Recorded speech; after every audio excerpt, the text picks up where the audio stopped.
नमस्कार दोस्तों, आप सभी का आज के इस महत्वपूर्ण कार्यक्रम में बहुत बहुत स्वागत है। तो दोस्तों, आप सभी को बता दें, जीवन में कुछ भी हो जाए लेकिन चैत्र नवरात्रि के यह कुछ दिन बिल्कुल मत करना नहीं, तो माता नहीं बहुत अधिक क्रोधित हो जाएंगे और आपके घर के लक्ष्मी नाराज होकर चली जाएंगी और पूरे जीवन आपको भिखारी की तरह भीख मांगना पड़ेगा। अकाल मृत्यु, कर्ज, भुखमरी और सब कुछ सहना होगा, क्योंकि दोस्तों यह चैत्र नवरात्र पूरे 12 साल बाद इतना बड़ा महासहयोग लेकर आए हैं।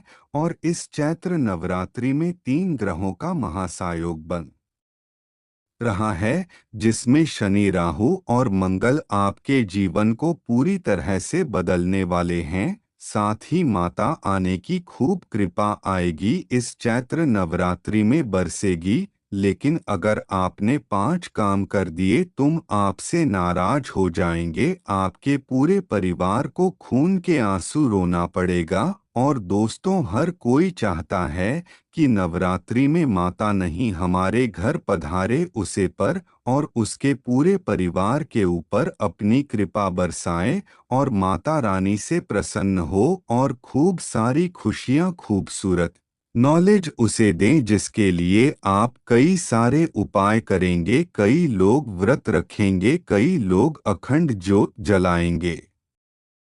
लेकिन अगर आप अपने यह 5 कार्य कर दी, तो आपकी सारी मेहनत पर पानी पड़ जाएगा। माता रानी खुश होने की बजाय आपसे नाराज हो जाएंगे, आपके पूरे परिवार पर दुखों का पहाड़ टूट पड़ेगा। तो आखिर इस नवरात्रि में आपको क्या क्या करना चाहिए, जो दोस्त आपको बता रही है। नवरात्रि पूरे 12 साल बाद बहुत बड़ा महासी योग लेकर आई है। और दोस्तों, जो मैं आपको उपाय बताऊंगा, अगर आपने यह उपाय कर लिए तो माता रानी की कृपा से धन दौलत, बंगला, गाड़ी सब कुछ आपको मिलेगा। और दोस्तों, वीडियो बहुत ज़्यादा महत्वपूर्ण होने वाली है। और दोस्तों, आप भी जानते हैं कि यह चैत्र नवरात्रि शुरू हो चुकी है।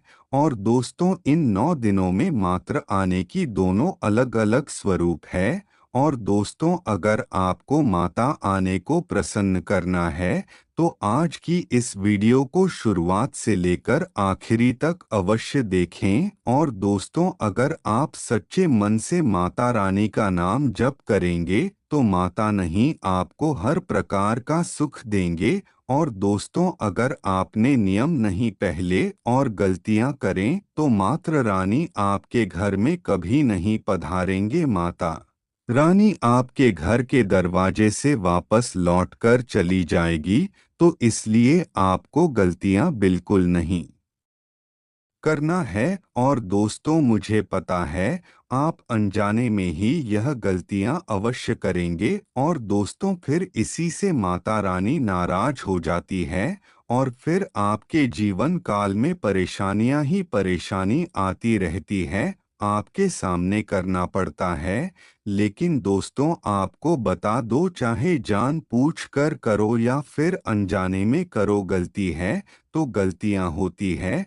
तो दोस्तों, अगर आपने अभी तक वीडियो को लाइक नहीं किया है, तो एक लाइक अवश्य करें। और अगर आप चैनल पर नए आए हैं, तो चैनल को भी सब्सक्राइब करें और कमेंट बॉक्स में जय माता रानी कृपा करें। और दोस्तों, आपको बता हमने नवरात्रि में बहुत सारे उपाय करते हैं। माता रानी को प्रसन्न करने के लिए तरह तरह के हाथ करने अपनाते हैं, घर में खूब सारी साफ सफाई करते हैं और माता रानी के कई सारे लोग चौकी लगते हैं, कई सारे लोग पूजा पाठ करते हैं, कई लोग व्रत रखते हैं। लेकिन दोस्तों, अनजाने में भी अगर हम कुछ गलतियां कर जाते हैं, तो वह गलतियां क्या होती हैं, तो आज इस वीडियो में आपको सभी जानकारी बताऊंगा। तो दोस्तों, इस पूरी नवरात्रि में आपको भूलकर भी बिल्कुल भी लड़ाई झगड़ा नहीं करना है। और दोस्तों, हम लोग की आदत होती है कि शुरुआत की एक 2 दिन तो ध्यान रख लिए लेकिन फिर भूल जाते हैं का कहाँ है, नवरात्रि कब है। फिर हम अपने घर में ही क्रोधित हो जाते हैं और फिर हम किसी न किसी को डांटने लगते हैं। फिर लड़ाई घर में ही लड़ाई झगड़ा करने लगते हैं। लेकिन दोस्तों ऐसे नहीं होना चाहिए। पूरे 9 दिन तक घर में सुख शांति का माहौल रहना चाहिए, खुशियों भरा मोर रखना है। और तो सोचा माता रानी आपके घर में आएंगे और यह सब देखेंगे कि आपके घर में सब हंसी खुशी रह रहे हैं, कोई तो फिर फर्क नहीं पड़ता आपके घर छोटा है या बड़ा है, आपके घर में सुख सुविधाएं हैं या नहीं हैं, कोई फर्क नहीं पड़ता। लेकिन अगर आपके घर में हंसी खुशी का माहौल है तो माता ने आपके घर आएंगे। और अगर आपके घर में लड़ाई है और झगड़ा हो रहे हैं तो माताजी आपके घर में नहीं आएंगे। तो दोस्तों इसलिए आपको अपने घर में अच्छे से नवरात्रि का त्योहार मनाना है और हंसी खुशी भरा माहौल रखना है। और दोस्तों अगली चीज दूसरे को बहुत अच्छे से ख्याल रखें कि साफ सफाई अपने घर में अवश्य रखें और अच्छे से अच्छे मंदिर की सफाई करें और स्वच्छता के अच्छे पालन करें। और दोस्तों आप में से कई लोग ऐसे हैं जो यह गलती बहुत अधिक कर रहे हैं।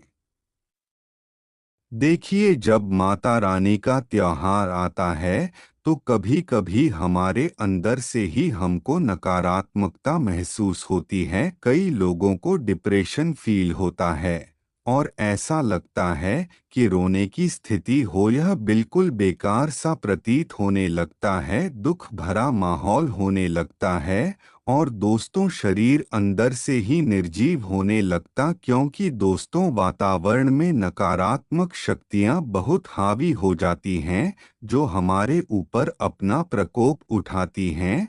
और दोस्तों जिसके कारण हमारे शरीर के अंदर ऊर्जा बहुत कम होती है और हम बहुत बुरा महसूस करते हैं, क्योंकि बुरी शक्तियों का हमारे ऊपर डेरा होता है।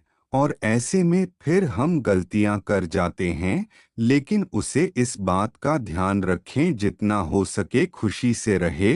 और दोस्तों ऐसे नवरात्रि में आपको कुछ गलत कार्य बिल्कुल नहीं करनी है, जैसे कि आपको सिर्फ बिल्कुल नहीं करना है और ब्रह्मचर्य का अच्छे से पालन करना है।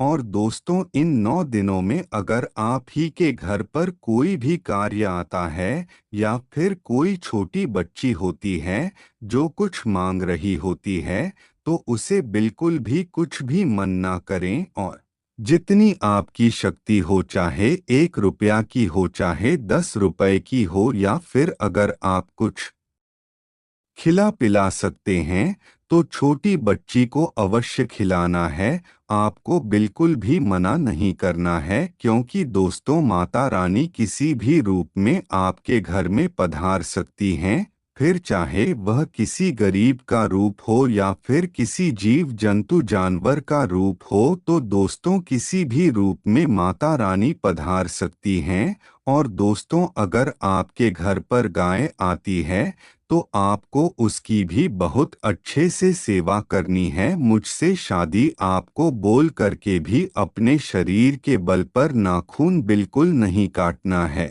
और ना ही दाढ़ी काटना है। और दोस्तों अपने शरीर का कोई भी सांप को बिल्कुल नहीं काटना है, क्योंकि जो व्यक्ति है गलती करता है।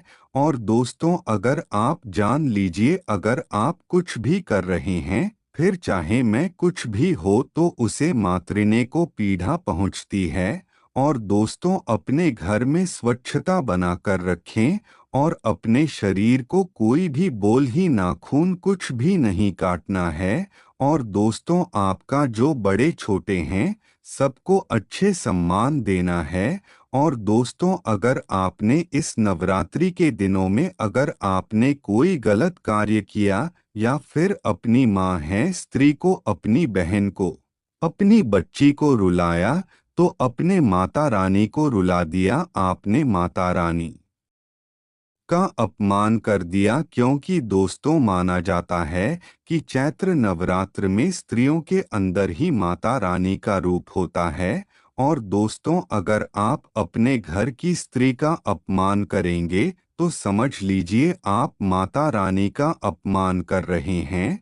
और तुझे नवरात्रि के इन दिनों में आपको स्वच्छ वस्त्र ही पहनना है और घर में जितना हो सके स्वच्छता, हमारा वातावरण नहीं रहना चाहिए, तभी आपके घर में नकारात्मकता नहीं आएगी, सकारात्मकता हमेशा आपके घर में घूमती रहेगी।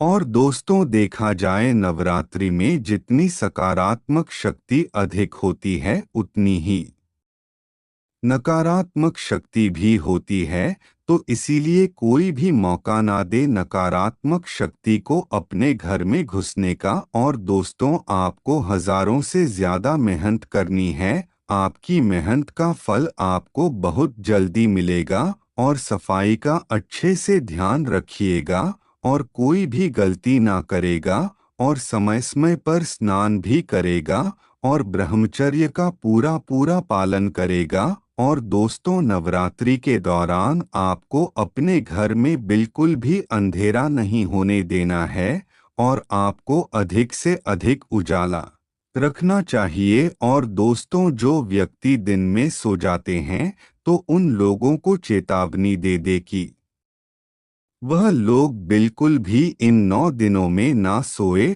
और दोस्तों, आपको भक्तों की समस्या दूर करनी है, माता रानी यही करने आती है।